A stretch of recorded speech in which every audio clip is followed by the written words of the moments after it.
Hello friends, ഇന്നത്തെ നമ്മുടെ video ഒരു പച്ചക്ക മെഴുക്കുവരട്ടി തയ്യാറാക്കുന്നത് എങ്ങനെയാണെന്ന് നമുക്ക് നോക്കാം.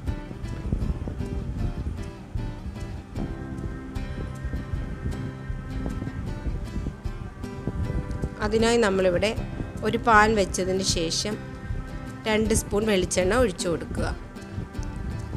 അതിലേക്ക് 1/2 ടീസ്പൂൺ കടുക് ഇട്ട് കൊടുക്കുക. കടുകെല്ലാം നന്നായി പൊട്ടി വരുമ്പോൾ അതിലേക്ക് കുറച്ച് വേപ്പില ഇട്ട് കൊടുക്കുക.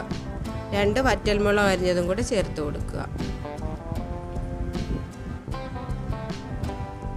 അതിനുശേഷം ചെറിയൊരു കഷ്ണം ഇഞ്ചി ചെറുതായി അരിഞ്ഞത്, 2 പച്ചമുളക് കീറിയത്, ഒരു 5-6 അല്ലി വെളുത്തുള്ളി ഇത്രയിട്ട് നന്നായി ഒന്ന് വഴറ്റുക. അതിനുശേഷം കുറച്ച് തേങ്ങയുടെ കൊത്തുകൂടെ ഇതിനകത്ത് ചേർത്ത് കൊടുക്കുക. എന്നിട്ട് നന്നായി ഒന്ന് വഴറ്റി കൊടുക്കുക. ഇതെല്ലാം ഒന്ന് വാടി വരുമ്പോൾ നമ്മൾ അരിഞ്ഞു വെച്ചിരിക്കുന്ന പച്ചക്കായുടെ കഷ്ണങ്ങൾ ഇതിലേക്ക് ചേർത്ത് കൊടുത്ത് നന്നായി ഒന്ന് മിക്സ് ചെയ്യുക. പച്ചക്കായുടെ കഷ്ണങ്ങൾ ചേർത്ത് കൊടുത്ത് നന്നായി ഒന്ന് മിക്സ് ചെയ്യുക.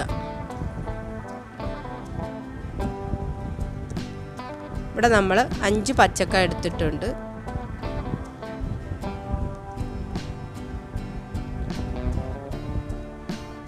ഇതെല്ലാം നന്നായി ഒന്ന് മിക്സ് ചെയ്ത് കൊടുക്കുക.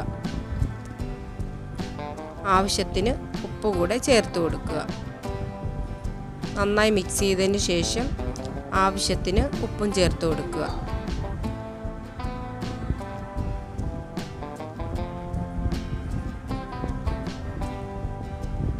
ഇത് നന്നായി ഒന്ന് മിക്സ് ചെയ്തതിന് ശേഷം നമ്മളിവിടെ 2 സവോള ചെറുതായി അരിഞ്ഞത് വെച്ചിട്ടുണ്ട്. അത് ഇതിലേക്ക് ഇട്ട് കൊടുത്ത് അതും കൂടെ ഒന്ന് മിക്സ് ചെയ്യുക.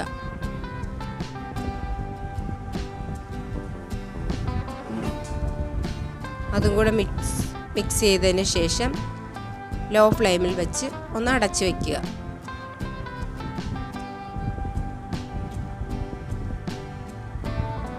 ഇടയ്ക്ക് തുറന്ന് ഇളക്കി കൊടുക്കുക.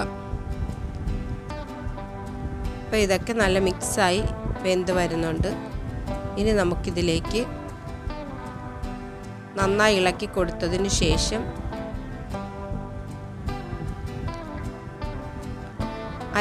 അര ടീസ്പൂൺ കാശ്മീരി ചില്ലിപ്പൊടിയാണ് നമ്മളിവിടെ ചേർത്ത് കൊടുക്കുന്നത്.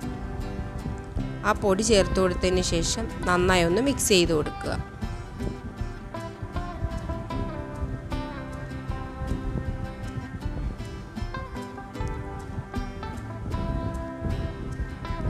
പൊടികളെല്ലാം ഈ പച്ചക്കായിൽ പിടിക്കുന്ന വിധം നന്നായി ഒന്ന് മിക്സ് ചെയ്യുക. അതിനുശേഷം വീണ്ടും ഒന്ന് അടച്ചു വെച്ച് ഒന്ന് കുക്ക് ചെയ്യുക.